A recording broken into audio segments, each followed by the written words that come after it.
আসসালামু আলাইকুম এভরিওয়ান, আশা করি সবাই ভালো আছেন। তো আজকে হচ্ছে যে আমি বাজার থেকে নিয়ে আসছি, এখানে হচ্ছে যে এগুলো ইসা মাছ। আর এখানে ইসা মাছ না, এখানে অনেক ধরনের মাছ আছে, যেমন ইসা মাছ আছে, তারপরে উলুয়া মাছ আছে। এগুলো সবগুলো হচ্ছে যে এখন কুটতেছে, তো এগুলো বাসা হইতেছে। এখানে হচ্ছে ইসা মাছ রাখাইতেছে, এখানে উলুয়া মাছ আর হোয়া মাছের চা আর কি, এগুলো রাখা হইতেছে। তো এগুলো হচ্ছে যে কি দিয়ে রান্না করবো, যে ইসা মাছগুলো আছে এখানে হচ্ছে যে আমার দিদি শাক করতেছে।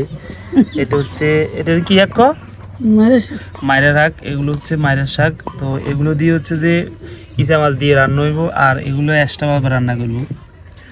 তো দেখতে থাকেন সম্পূর্ণ ভিডিওটি। খুব শাক আছে না, কি শাক এটার?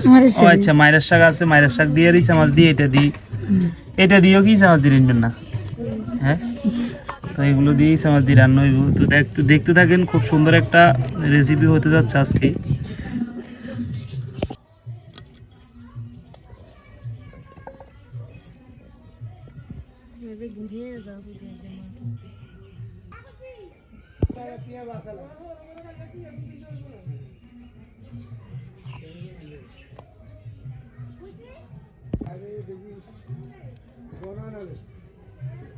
বদিন মার্কেট ডাউন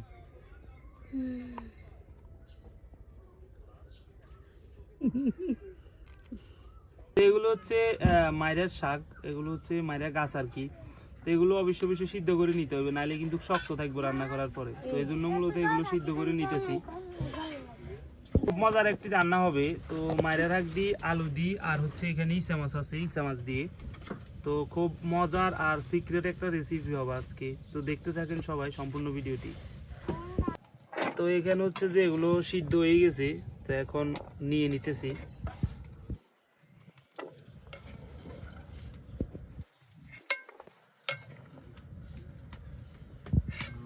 সিদ্ধ না করলে এখানে হচ্ছে যে শক্ত শক্ত থাই যাবো যদি এর সাথে রান্ধি। আর একটা কালার আছে এটার ভিতরে, এই মাইরের শাকের একটা কালার আছে, ওই কালারটা আবার ওই যাবে, ওই জন্য হচ্ছে যে সিদ্ধ করে নেওয়া মূলত।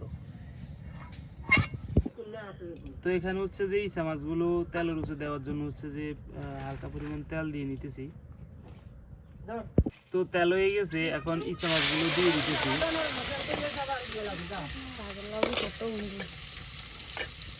শাকের লগে ছোট গুণ দিলে তাইলে এটা লগে বড় গুণ দিয়ে এলাম। তো এই যে এখানে ইসা মাছগুলো তেলে দিয়ে নিতেছি।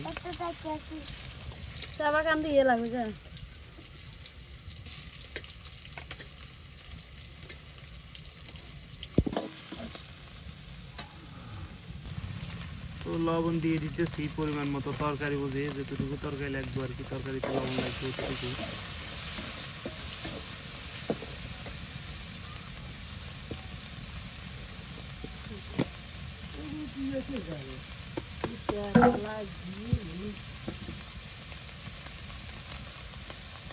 তো এখন দিয়ে দিচ্ছি পরিমাণ মতো হলুদের গুঁড়া।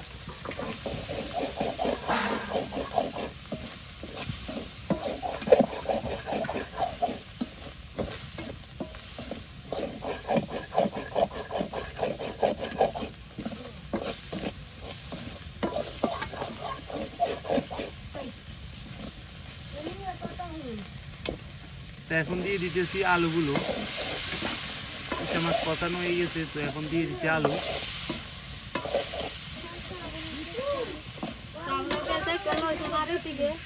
এবং এরপরে দিয়ে দিতেছি, সবগুলো একসাথে দিয়ে ভালোভাবে কষাই নেবেন। ভালোভাবে কষিয়ে নিলে খেতে মজাটাই আলাদা হবে। আর কষানি যদি একটু খারাপ হয় বা কম হয় তাহলে অতটা ভালো লাগবে না কিছু।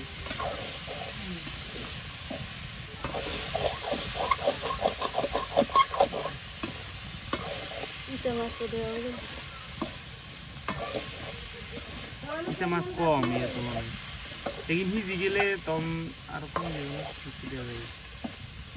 তো এখন দিয়ে দিতেছি পরিমাণ মতো পানি, একদম লাগা লাগা অবস্থা করে ফেলছি নিচে দিয়ে।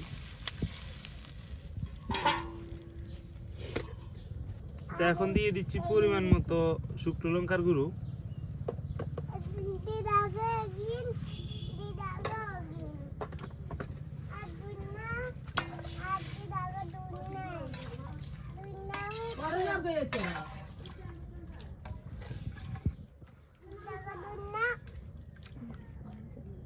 এখন এগুলো হচ্ছে যে এক্সট্রা করে রান্না হইব, অল্প এটা হচ্ছে কিছু পরিমাণ বাড়ছে মাছ থেকে, তো এগুলো এক্সট্রা করে রান্না হইব। এই জন্য হচ্ছে যে এখানে দিয়ে দেওয়া হবে পেঁয়াজ কুচি, তারপরে রসুন কুচি, আদা বাটা, এগুলো সবগুলো হচ্ছে যে এখানে দিয়ে দেওয়া হবে।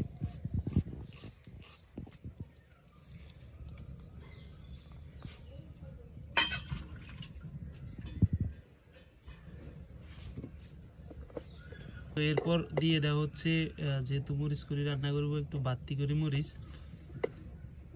আবার বেশি দিলে খাইতে গেলে কিন্তু আবার অতিরিক্ত ঝাল লাগবে,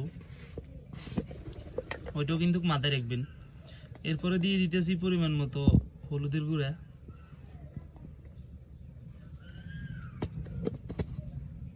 দিয়ে দিচ্ছি লবণ, আর দিয়ে দিচ্ছি কাঁচা তেল।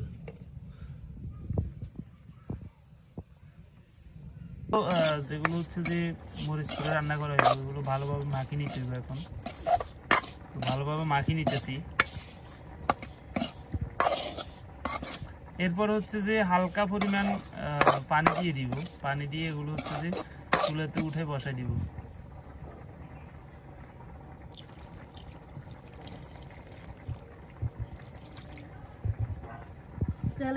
সরষের তেলের বাসুরি লাগে, হ্যাঁ হালকা হালকা সরষের তেলের গন্ধ উঠতেছে।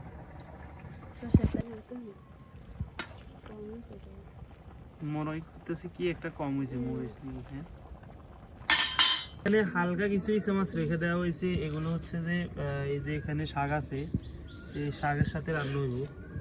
এখানে যে শাকের জন্য পেঁয়াজ কুচি করতেছে, আর এখানে ইচা মাছ আছে, আর এখানে রসুন রয়েছে।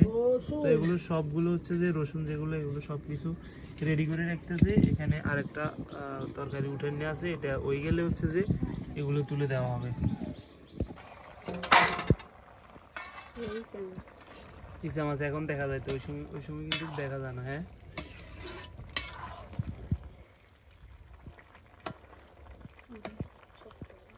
আমি শক্ত রয়ে গেছি কেন, আরো ওই তাহলে আরো কিছুক্ষণ তাড়াতাড়ি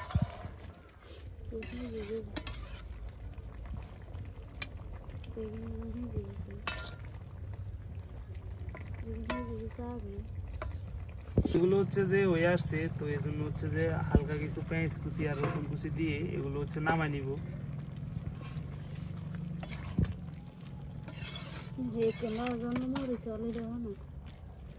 প্রথম তো একদম মানে কেমন কেমন লাগছে, এখন তো ঠিক আছে মোটামুটি।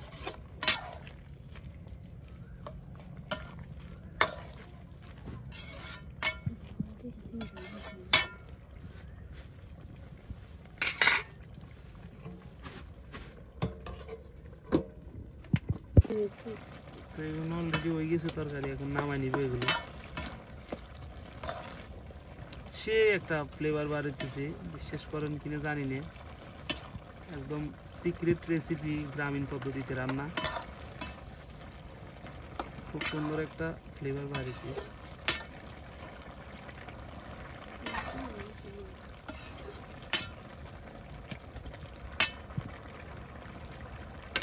যেগুলো হচ্ছে যে মরিচ ভুনা করা হবে সেগুলো এখন হচ্ছে যে উঠাই দিছি, এবং উঠাই দিয়ে সাথে সাথে ডাকনারি ঢাকি দিবেন, তরকারি যেহেতু গন্ধ টন্ধ কোনো দিকে না যেতে পারে।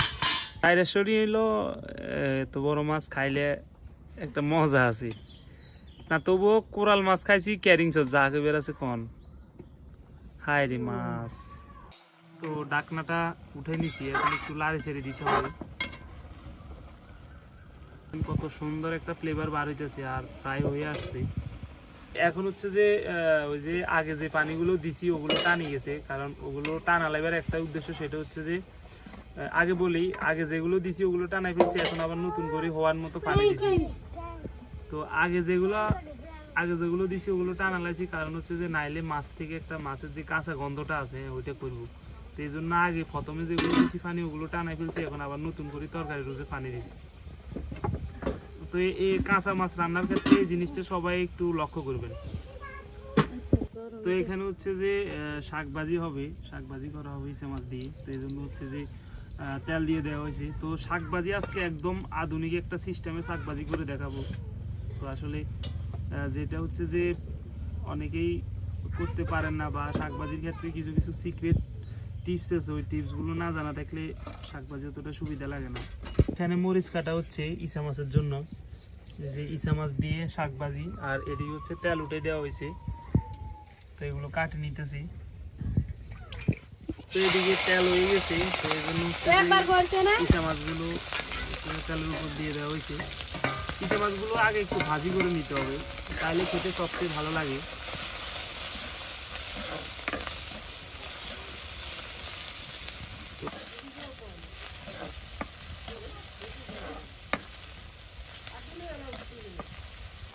তো এদিকে এগুলোতে হচ্ছে যে দিয়ে দেওয়া হচ্ছে পরিমাণ মতো লবণ,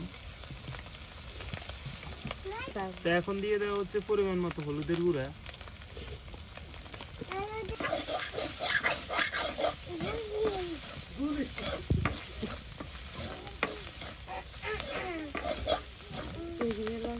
এখানে হচ্ছে যে শাকগুলো রাখছি ওগুলো হচ্ছে যে দিয়ে দিতেছি।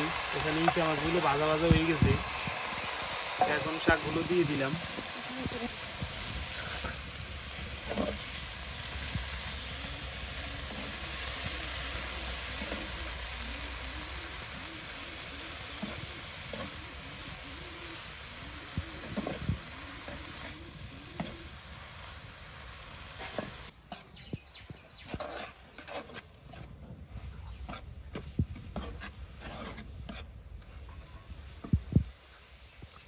তো এখানে হচ্ছে যে শাক ভাজিগুলো করা হয়েছে এগুলো হয়ে গেছে, তো এখন এগুলো নামিয়ে নিব।